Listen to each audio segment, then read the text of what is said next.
السلام عليكم، أهلا وسهلا بكم على قناتكم قناة سفينة قلب العلم. اليوم معكم أبدأ في درس جديد.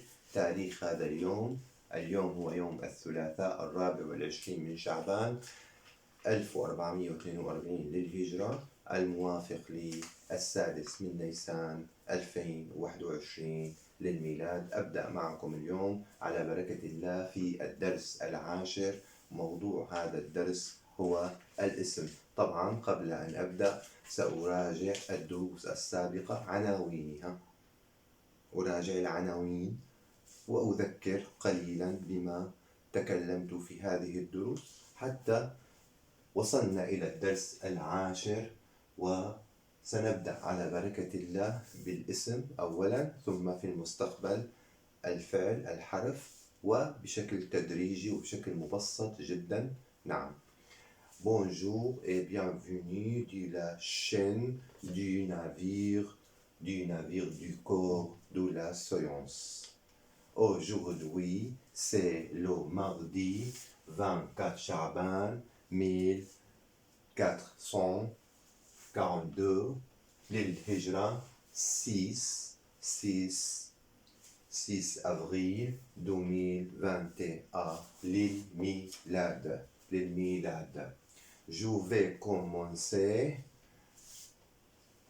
الدرس العاشر. Le titre الاسم. الموضوع الاسم le nom.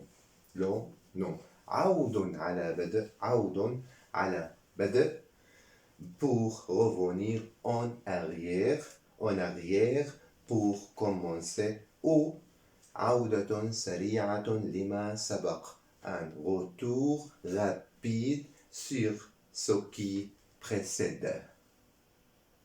نعم. درسنا في الدروس التسعة dans les 9 leçons de cette série من هذه سلسلة série التالي. Nous avons examiné les éléments suivants.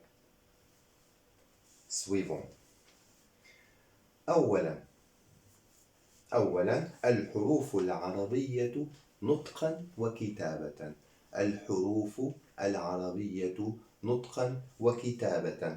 Lettres arabes dans la prononciation et l'écriture. Donc, la prononciation et l'écriture. نطقا, prononciation, وكتابة et l'écriture. نطقا ألف باء تاء ثاء جيم حاء خاء. نطقا. كتابة écrit la lettre fa, écrit la lettre ba, écrit la lettre jim. إذن donc الحروف العربية نطقا وكتابة. Lettres arabes dans la prononciation et l'écriture. ثانيا الحرف الساكن والحرف المتحرك. الحرف الساكن والحرف المتحرك. الحرف الساكن la consonne. الحرف المتحرك la voyelle. La voyelle et la consonne. La consonne et la voyelle. La consonne, par exemple, حرف الفاء اف. الباء اب اق اد ان. الحرف المتحرك ف ب ت ث. الحرف المتحرك ف ب ك ن. الحرف المتحرك ن كي بي صي ضي. فتحة كسرة ضمة. فتحة كسرة ضمة. فتحة كسرة ضمة.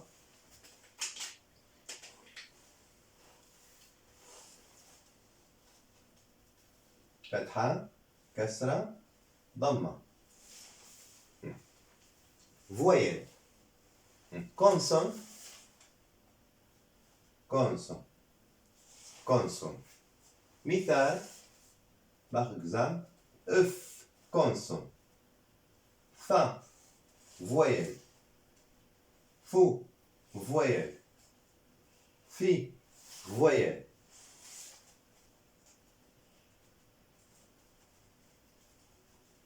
oui نعم نعم. 3 ثالثا 3 الحركات الطويلة والحركات القصيرة. الحركات الطويلة والحركات القصيرة. voyelle courte et voyelle longue. الحركات الطويلة والحركات القصيرة. voyelle court et voyelle longue. voyelle courte pardon. fa. voyelle courte. fa. fa. fa. fa. voyelle longue. fi. fi.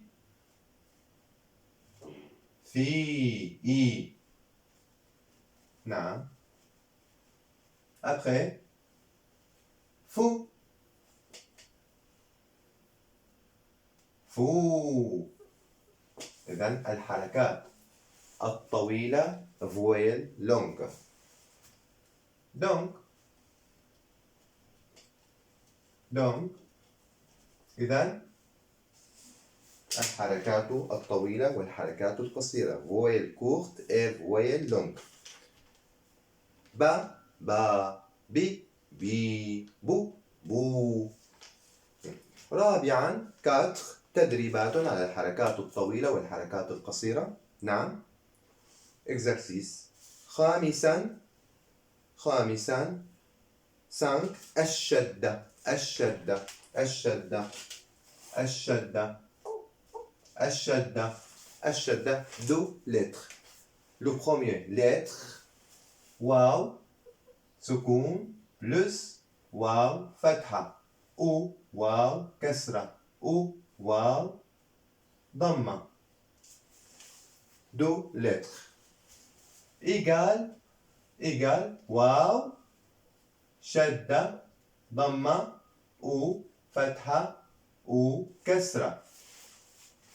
هذه هي الشدة. هذه هي الشدة. خامسا الشدة الشدة. مثال par exemple حرف القاف أق بلس ق أق أق بلس قو أق بلس أق بلس قي أقي.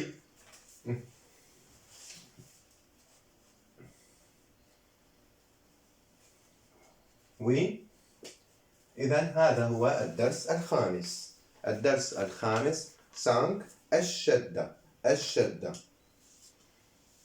سادسا 6 النطق بالحركات المضاعفة. النطق بالحركات المضاعفة. prononce la double voyelle. la double voyelle. التنوين إن par exemple حرف الضاد ضن ضن ضن ضن.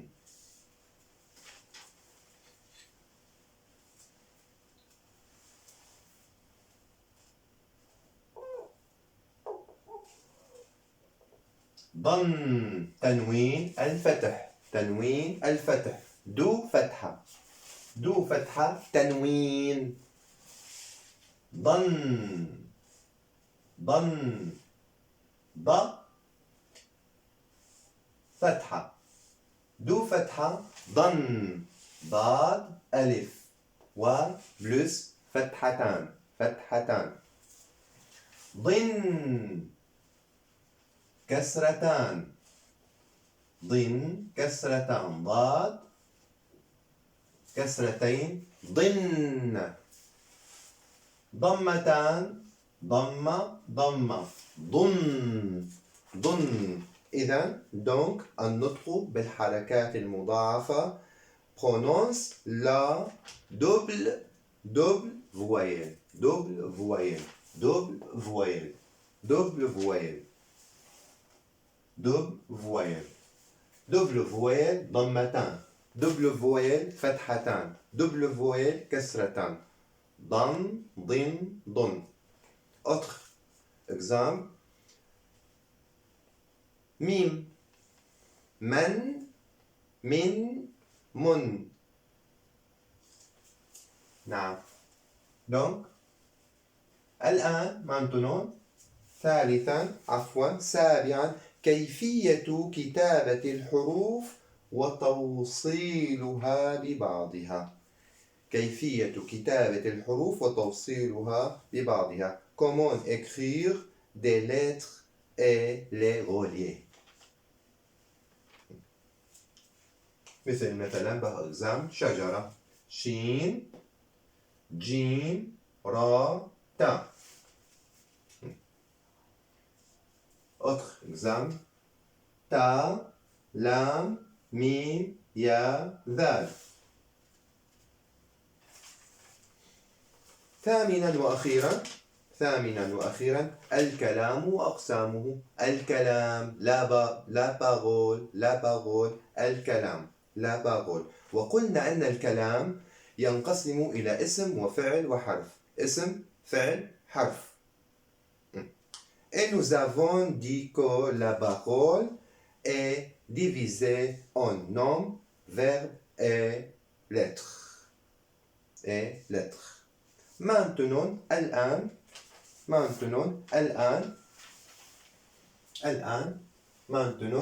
je commence avec vous الدرس العاشر. الموضوع الاسم le nom. الدرس العاشر. Je répète avec vous الدرس العاشر. ألف لام. ألف لام la leçon. ألف لام لا. درس leçon. الدرس la leçon. La leçon. الدرس. لاحظوا شدة فتحة سكون ضمة. شدة deux lettres. Dal plus dal. Le premier dal سكون. Le deuxième دال فتحة. أد. والراء سكون. الراء سكون.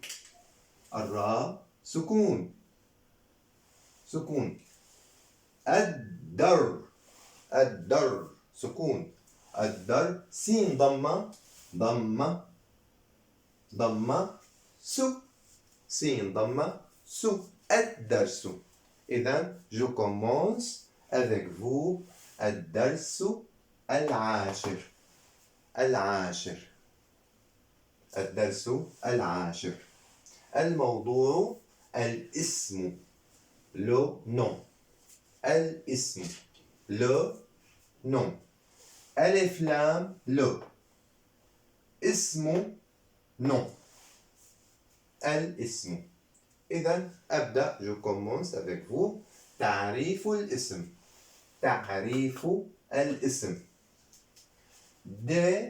Définition du nom. Définition du nom. تعريف الاسم. Définition du nom. الاسم هو لفظ يدل على معنى بنفسه. الاسم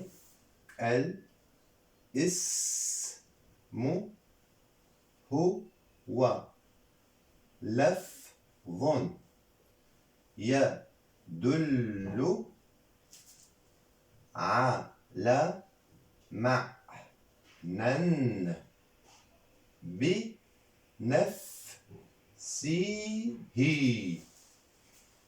Je répète avec vous تعريف الاسم. Définition du nom. الاسم هو لفظ يدل على معنى بنفسه. الاسم هو لفظ يدل على معنى بنفسه.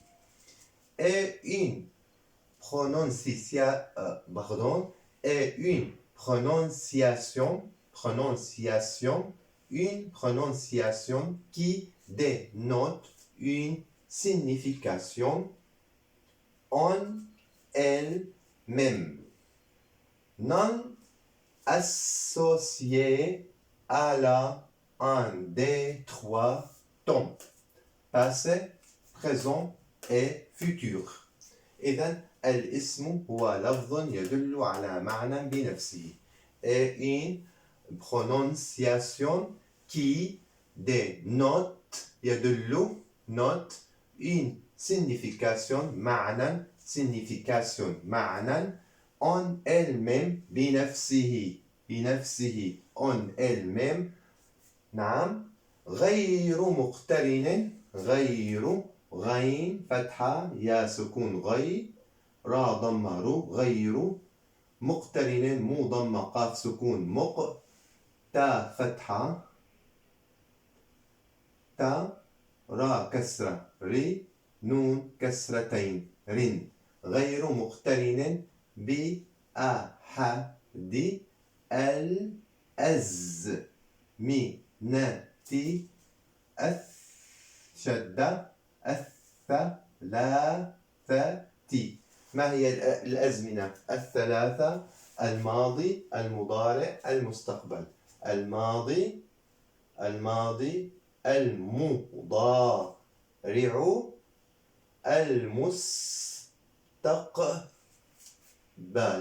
المستقبل. الماضي، المضارع، المستقبل. Je répète avec vous. تعريف الاسم. الاسم هو لفظ يدل على معنى بنفسه. Et une prononciation qui dénote une signification en elle-même. غير مقترن non associé. مقترن مجتمع. غير مجتمع. نعم. غير مقترن non غير associé مقترن على des trois temps. غير مقترن بأحد الأزمنة الثلاثة. un des trois temps. أحد الأزمنة الثلاثة وهي passé, présent et futur. Passé, présent et futur. Par exemple, مثال مثال ميم كسرة مي ثا فتحة ألف سكون ثا لام ضمتين لن مثال. exemple. نعم. كتاب un livre. كتاب كاف كسرة كي تا فتحة ألف سكون تا كتاب با ضمتين بن كتاب un livre كتاب. إنسان همزة كسرة نون سكون إن سين فتحة ألف سكون سا إنسا نون ضمتين نون ضمتين نن إنسان un homme إنسان. إذن donc كتاب إنسان un livre un homme مثال. نعم.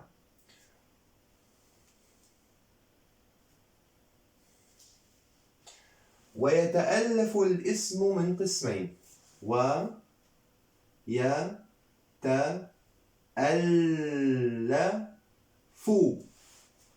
ويتألف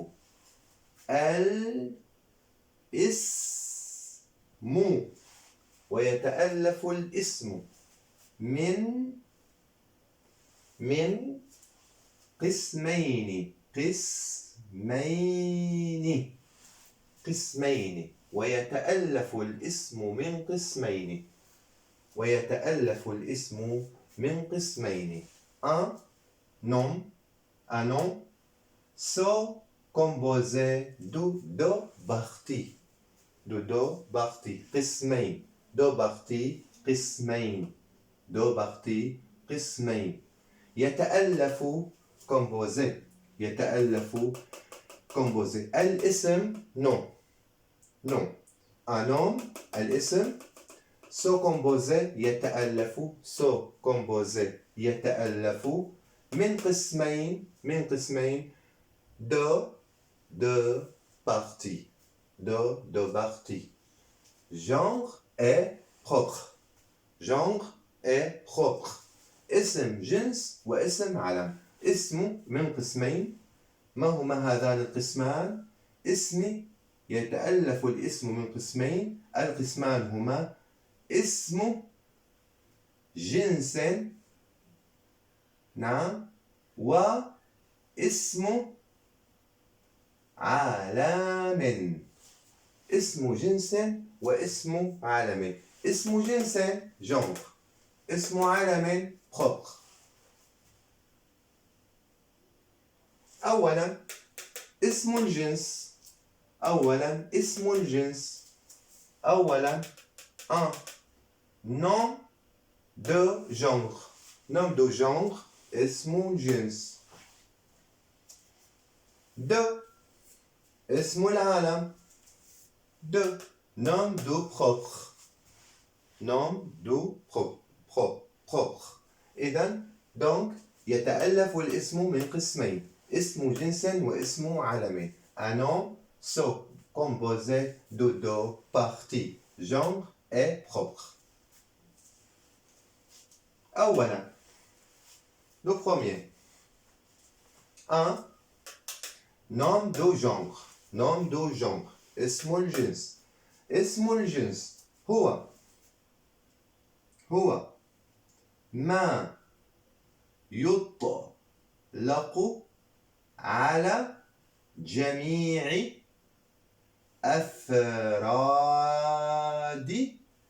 أفراد النوع إذن اسم الجنس تعريف اسم الجنس هو ما يطلق على جميع أفراد النوع إذن اسم الجنس nom du genre هو ما يطلق على جميع أفراد النوع c'est ce que nous appelons tous les nombres de l'espèce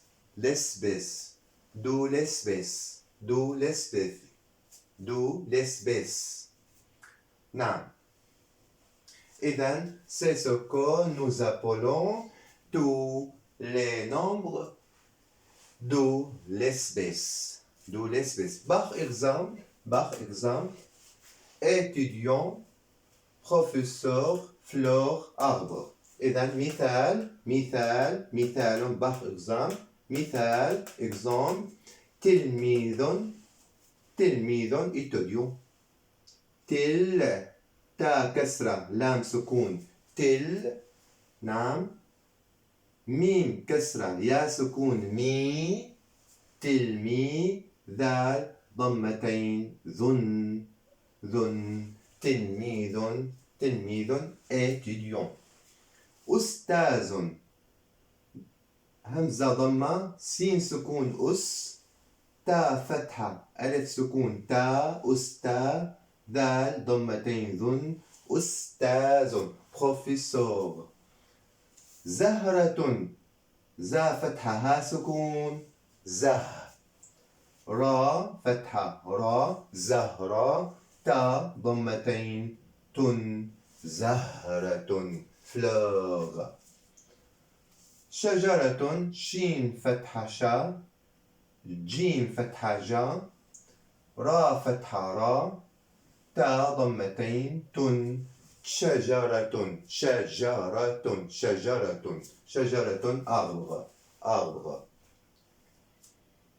إذن مثال example تلميذ أستاذ زهرة شجرة. إذن اسم الجنس هو ما يطلق على جميع أفراد النوع. تلميذ تلميذ تلميذ تلميذ تلميذ تلميذ، أستاذ أستاذ أستاذ أستاذ أستاذ، زهرة زهرة زهرة زهرة زهرة، شجرة شجرة شجرة شجرة، جميع هو ما يطلق على جميع أفراد النوع. C'est ce que nous appelons tous les nombres de l'espèce. Par exemple, étudiant, professeur, fleur, arbre. تلميذ أستاذ زهرة شجرة. Le deuxième ثانيا اسم العلم nom de propre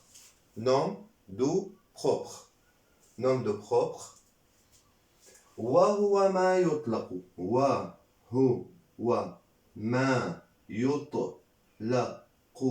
على فرد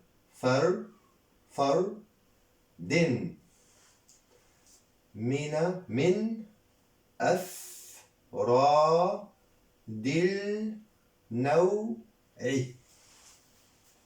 إذن اسم العلم وهو ما يطلق على فرد من أفراد النوع.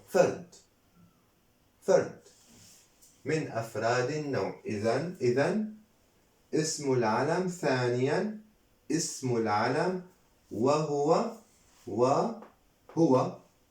ما يطلق على فرد من أفراد النوع. De nom de propre qui est donné à un individu du même genre.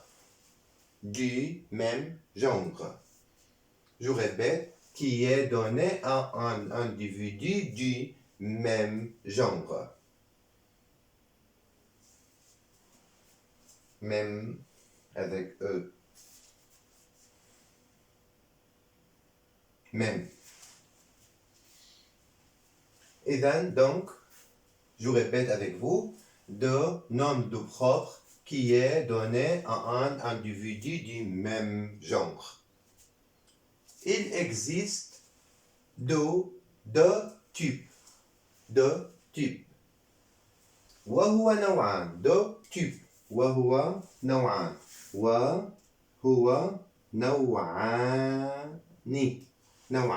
deux types. إذن يوجد نوعان لاسم العلم. Il existe deux types. Le premier est au singulier. إذن الأول وهو نوعان. الأول مفرد singulier. مفرد singulier. إذن الأول le premier يكون au singulier المفرد. مثال على singulier. L'exemple de Youssef. يوسف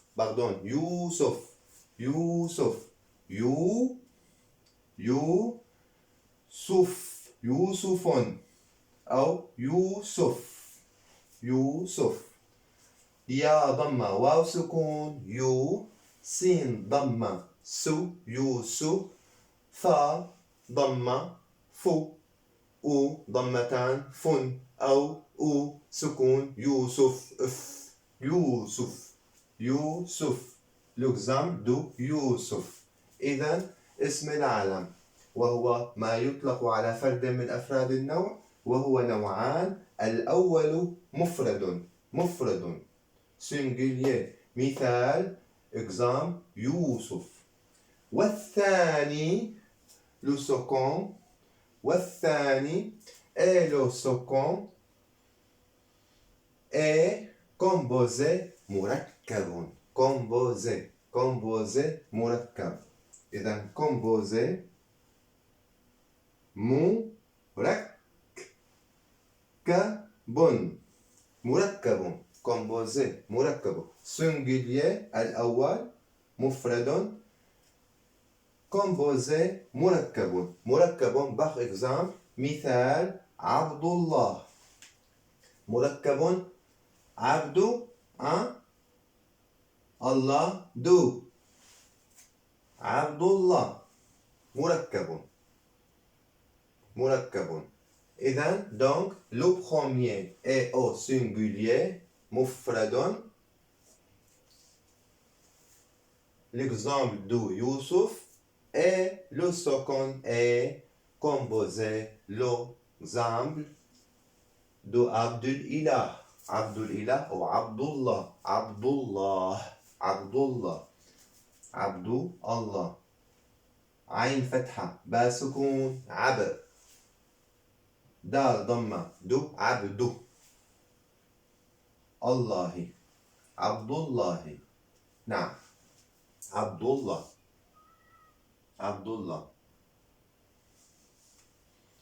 maintenant الآن الاسم إما مفرد الاسم المفرد مثل هذا الاسم المفرد singulier non singulier nom singulier الاسم المفرد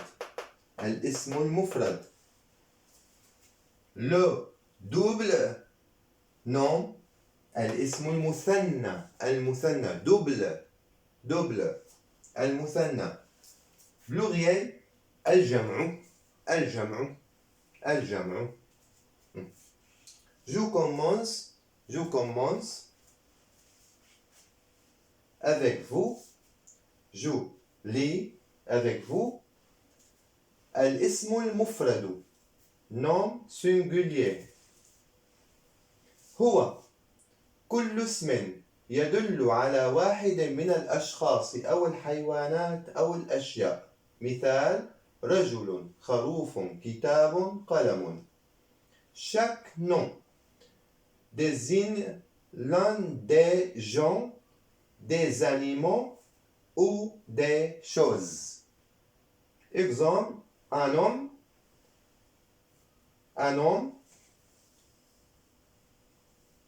un mouton, un livre, un stylo.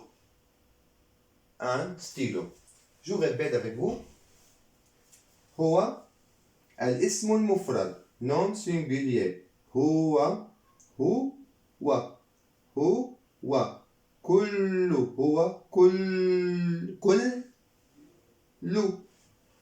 كل اسم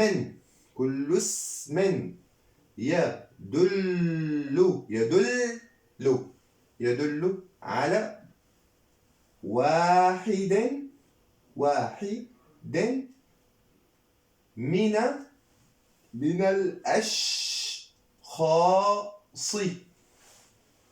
من الأشخاص أو الحيوانات أو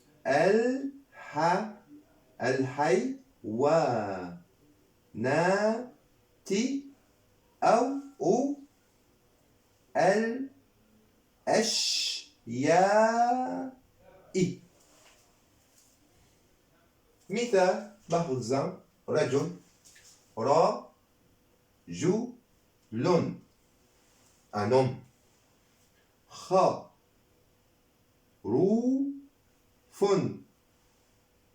un mouton كتاب un livre قلم un stylo. Et donc chaque nom désigne l'un des gens, des animaux ou des choses. Exemple, un homme, un mouton, un livre, un stylo. إذن الاسم المفرد nom singulier هو كل اسم يدل هو كل اسم chaque nom كل اسم. chaque nom كل اسم يدل كل اسم l'un des chaque nom désigne يدل نعم l'un des gens على واحد من الأشخاص l'un واحد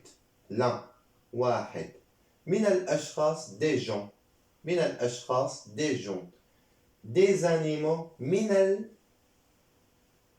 من الحيوانات animaux حيوانات أو الأشياء pluriel شيء chose des choses أشياء شيء chose un chose أو une chose نعم pluriel chose des choses أشياء نعم إذن كل chaque أين هي؟ هو كل اسم chaque nom يدل على واحد من الأشخاص désigne l'un des gens أو الحيوانات des animaux أو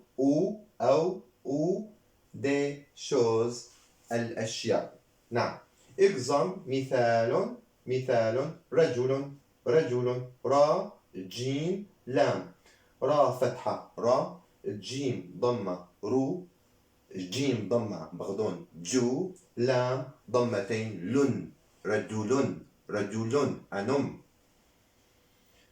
نعم donc خروف un mouton خروف را ضمة واو سكون رو خروف فا ضمتين فن تنوين خروف un mouton un livre كتاب كاف كسرة تا فتحة ألف سكون تا كتاب با ضمتين بن كتاب un livre كتاب قلم un stylo رجل خروف كتاب قلم الاسم المفرد nom singulier الاسم المفرد nom singulier الآن maintenant الاسم المثنى je lis avec vous الاسم المثنى le double nom هو كل اسم même chose هو كل اسم دل على اثنين با singulier اثنين double اثنين مثال ولدان رجلان خروفان نعم ولدان رجلان خروفان chaque nom on dénote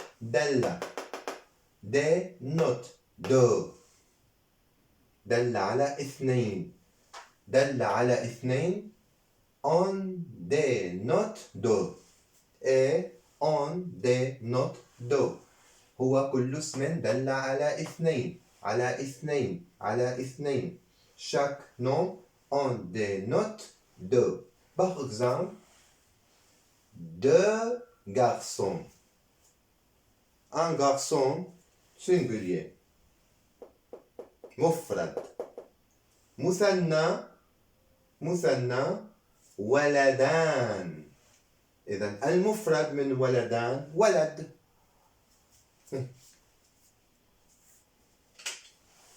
pardon المفرد من المثنى ولدان المفرد singulier هنا واو لام دال ولد singulier un garçon ولد مثنى le double nom ولدان singulier مفرد ولدان مثنى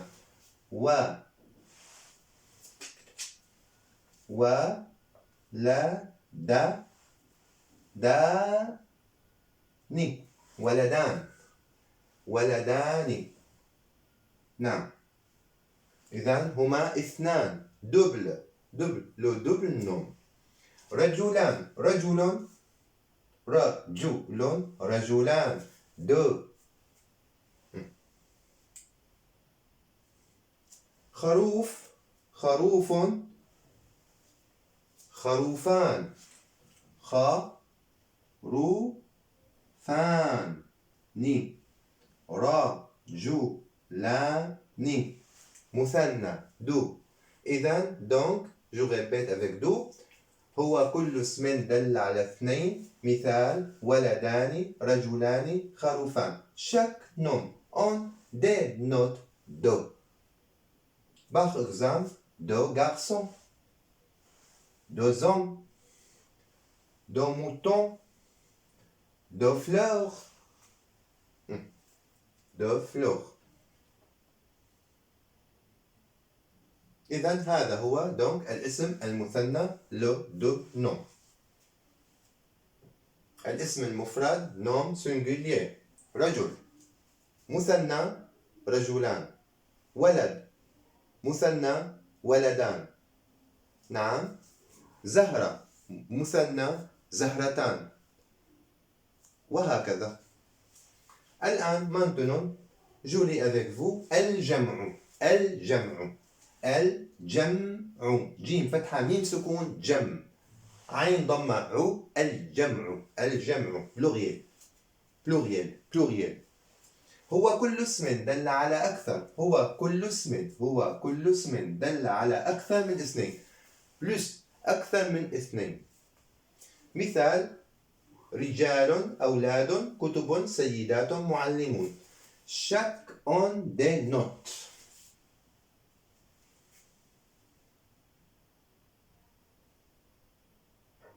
نعم. dénote-t-il. chaque on dénote-t-il plus do. plus du deux. plus de أكثر من اثنين. plus أكثر من اثنين دو. إذن هو كل اسم دل على أكثر من اثنين. plus دو. مثال exemple رجال des hommes. des plus de deux des hommes. des garçons. des livres. dames. إذن رجال.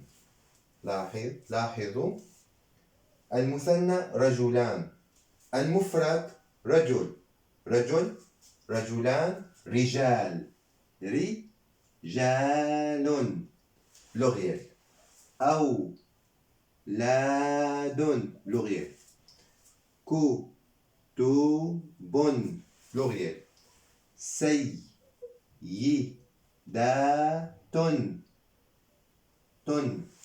pluriel. معلمون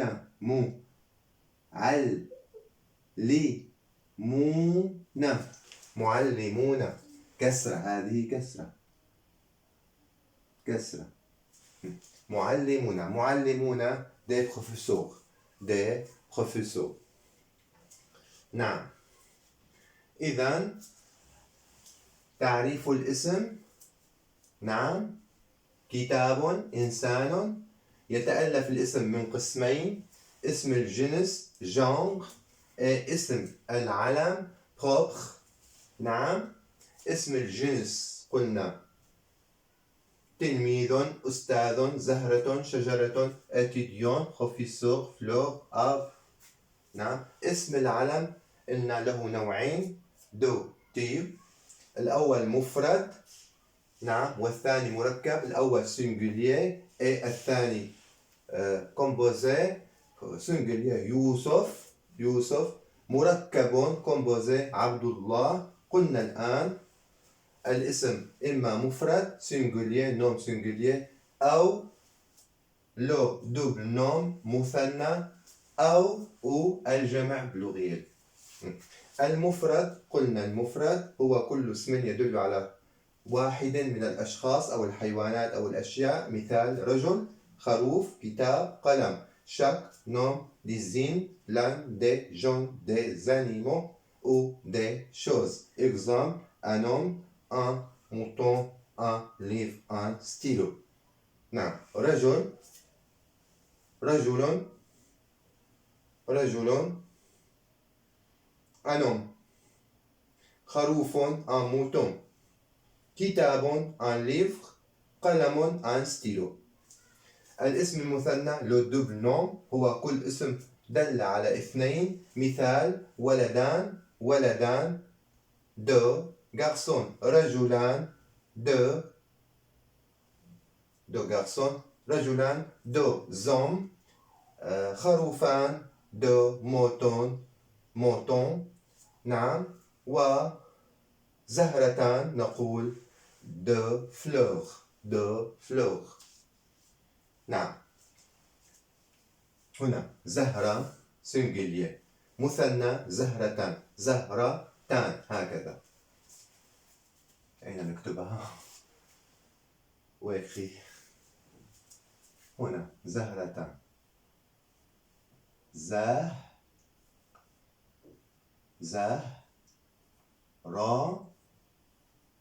تان، مثنى. double، le nom double، le double nom. زهرتان، نون، هذه نون، نون. زهرتان. نعم. مثنى. بعد هذا الجمع بلغيا وكل اسم دل على أكثر من اثنين. مثال: رجال، أولاد، كتب، سيدات، معلمون. نعم. chaque on dénote-t-il plus de. Exemple: des hommes, des garçons, des livres, dames. نعم. Enfin, je vous souhaite bonne chance et je vous conseille de refaire les vidéos précédentes afin que nous puissions continuer